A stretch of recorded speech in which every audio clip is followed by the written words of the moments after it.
The CR-V has always been one of the top selling SUVs, and is also one of Honda's best sellers, and it was leading the market for a very long time. And recently we have other brands that have come in, and one of the latest brands that is expected to take a big chunk is the Proton X7T. So now, based on a reader's request, we have got this car to do an evaluation.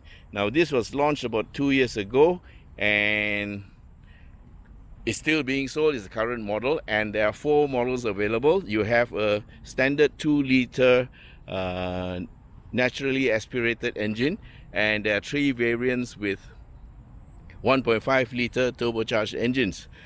Okay, prices range from 138,000 all the way to 162,000. So this is the third in the list of 4. That means the third most expensive. That is one step down from the top of the range, which is a 2-wheel drive.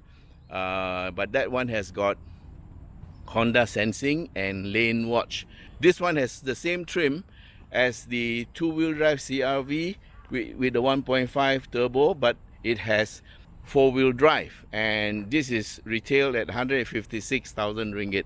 The top of the range 2-wheel drive version with Honda sensing and lane watch is 162. So looking down, you see in the front, and looking down the side, we have 18-inch wheels with 235 60 series 18 tires, and large, that's the floating caliper with twin ports, and that is a ventilated disc, and carried through to the back is a single caliper with solid disc. Suspension is McPherson struts in the front, and multi-link at the back. So looking at the side profile, you can see that Honda have planned to have the back high, and this means you get a lot of headroom. Now, for the past few years, Honda have been building the cars based on man maximum, machine minimum. So here's a look at the back. It looks pretty nice, and the lights at the back actually make the car look wider, but actually it's only 1855 mm wide. Okay, let's take a look at the car, and here's how we're going to enter. Okay, it's got a smart entry. All you got to do is be near there with a key, and it opens. Okay, we're going to take a look at the engine. So the engine catch is down here, and this is the fuel catch, fuel lid. We're going to open the engine bonnet, and we're going to go to the front. The catch for the engine cover is there on that little stick, and look at the engine. You can see it's not that big an engine, and this is a 1.5-liter engine, which is turbocharged. It's 4-cylinder, and that's the turbo down there. And so the turbo is in the front, and that's the exhaust side. Intake is on the other side, and so you can see there's plenty of room left over. And this is part of the Honda Earth Dreams engine group. Okay, with 1.5-liter engine, it pulls 193 PS. That's about 190 horsepower, which is pretty good. And the drive is to all 4 wheels through a CVT, constantly variable transmission. Okay, so the people who buy SUVs will ask, hey, how is the intake? Will it be okay if you go through a flood? Well, this is the air intake, and you can see where it is right at the top. That's about at least 1 meter from the ground. So guys, whatever else happens, water won't get into your engine until it's this deep. So it's pretty good and thoughtful to have such a high intake hole. That's the air intake. And okay, we've dropped the bonnet, And here's another look at the beautiful front again. And we're gonna go into the car and we're gonna start it up. Okay. So it has smart entry, and it also has keyless start. So it says engine start stop. That starts to flash, tells you that it's ready to start. And I'm going to press the button, step on the brake, and we have started. Good. It also tells me that I need to fasten my seatbelt. Okay, so first off, let's look at the instrument panel. Yeah, this is a digital meter, and that's the rev counter, 0 to 8,000 and red line at 6,005. This is the econ button. That's the parking brake. Speed is 0, and look at it. We have a range of 261 kilometers. We have done about half tank. We have finished about half tank, and the average fuel consumption. Now I found this at 11.5 kilometers per liter 1 day ago, and after driving it hard for a bit, it has dropped to 11.4. And we don't know when it was reset, but let me tell you something. This car is potentially very economical, because if you can get 11.4 kilometers per liter, and this is not done by me, it's cumulative over quite a long time. And so because after driving very hard for quite a bit, it only dropped 0.1 of a kilometer per liter. That means this is a very long standing what you call figure. Okay, so seats are electrically controlled, and I'm sliding the seat back so I can see more. You can get your height and your forward and aft movement, and also the rake of the seat adjustable by electric. And the steering is mechanical adjustment, reach, and also up and down. Yeah, so you can adjust it whichever way you need to get the right position. So I am going to lock it up. And looking at the dashboard, you get a very nicely contoured dashboard, and I think they have done quite a bit of work on the design. It looks pretty good. It's not one plain flat piece of plastic, but it's a few pieces put together. And here, this is a little bit soft touch, and this one has the looks of stitching. And then there's this nice piano black line that carries all the way through, even to here. Okay, and so this dissects the dashboard into two, and at the bottom here you see some wood finish. I don't know if it's real wood, but it looks pretty nice. And this wood trim is continued through to the sides and also to the back. So they have done quite a bit of work to make this look good. And steering controls, you have of course your menu button and your volume, and also this is your cruise control. Now this car has got normal cruise control, yeah, not the Honda sensing type that can actually sense the distance. It will brake the car and it will stop, and you have the ability to move again. And here is the nice part. You have pedal shifters. This is the plus and this is the minus. Okay, here, and these are the pedal shifters that we all like to have. But I don't think you need to use the pedal shifters a lot unless you're on a mountain. Okay, then through to this side, you get, this is a 7-inch touchscreen, and that's the home, and you have to be responsible for what you do.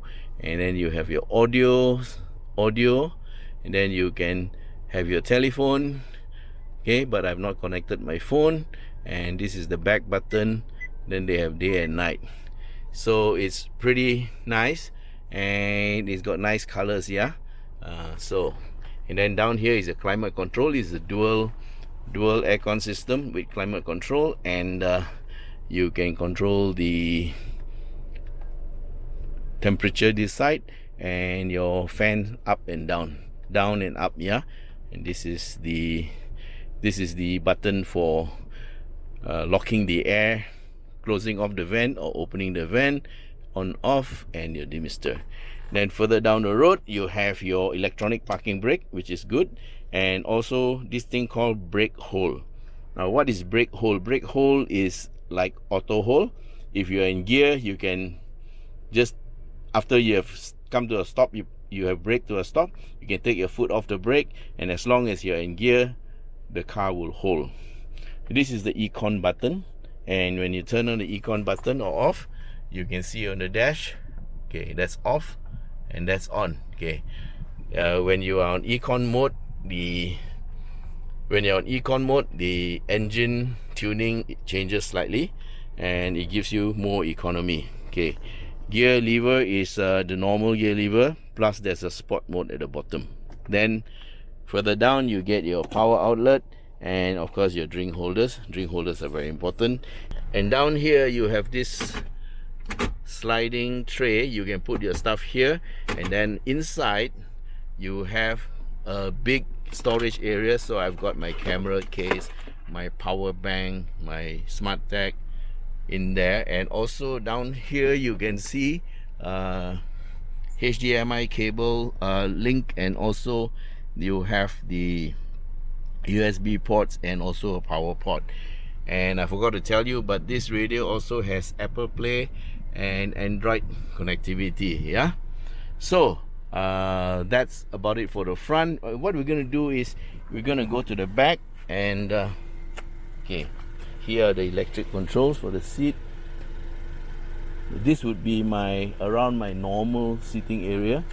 And yeah, before we go to the back, 6 airbags, yeah, here, there, the side curtains, and the side airbag. So there are 6 airbags. Okay, going to the back of the car. Okay, one thing for you to note, good cars like this, the door opening angle is close to 90 degrees. Let's see the side, this side, the front. And this one is less than 90 degrees, but the front passenger usually has more room. And here is the back passenger. You can literally step into the car because the door opens very wide. The door opening angle is very, very important. Okay, then before we go to the back, I want to show you something that's pretty neat. This is called a one-touch seat drop. Yeah, we're going to drop the seat and see what happens. The bottom of the seat moves forward because of the mechanism, then it goes down, and voila. So you can see the seats split 60-40, and then it folds flat. Yeah, so you have a very flat surface. You can put in bulky stuff and long stuff very easily. Here we go. So this is called a one touch. Let's do it again. Open, and you see the bottom seat slides forward and down, and it falls flat. So you get 60-40 split for this. And of course inside you get a very flat floor. There's a small little indentation here, but for all practical intents and purposes it's quite flat. Yeah, and you have also a 2.5 and this is 2.5 two USB ports with covers, and this is the rear aircon vents. You can only open and close, but you can't do anything much. Okay, over at the back, the rear cabin has seen some thoughtful design. There is plenty of space. I am sitting in the back seat. The angle is slightly slanted, and of course so it's quite okay, and that's my driving position, and there's a good 8 or 9 inches of space. And if I really have long legs, there is also the space underneath the seat for you to put your shoes in. Yeah, so, and of course up there are 2 very nice LED reading lights, and of course here we are. There's a little tweeter here, and you can see the wood trim is continued and individual locks. Yeah, so let's take another big look at the rear interior, and we'll go to the back now. So at the back, the boot, there's a reverse camera here. See up here, yeah, that's the reverse camera. And here is how you open the boot. It's a very normal boot opening. It's manual. Okay, so that's the rear hatch open, and you can see there's a nice big flat floor, and up here you have a tonneau cover. Okay, easily pulled out from there. It slides out from there, spring loaded, and then it locks here, and you can keep prying eyes away from your stuff. And if you want to, you can remove this part when you put the seats down, so that you can have more space. That thing will just put at the side without disturbing anybody, because there are lights here. And this lever is also part of the one touch system. You can lower the back seat flat just by pulling here. Let's try it. Okay, there it goes. Okay, that's all you need to do. You pull the lever and the seat goes down like that.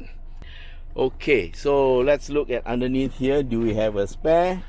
Okay, there's a piece of, it's a board that opens up, and actually this expanse of space here is filled with a spare tire and the jack and the tools. And voila, it's an alloy.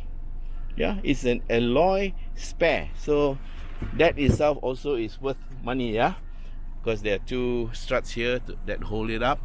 And so that's the rear end. And if you need to close the boot, it is manual. Okay, that's another shot of the reverse camera. And of course there is a shark's fin antenna and a wiper for the rear. So there you have it. This is the Honda CR-V. Look at the nice lights on, or auto headlights, auto wipers. And here's another quick look at the entire vehicle. And you can have a look at the LED DRLs and the headlights. And there you are. So that's the walk around for the Honda CR-V. And let's go for a test drive, and we'll see how it performs. Thanks for watching, and bye bye.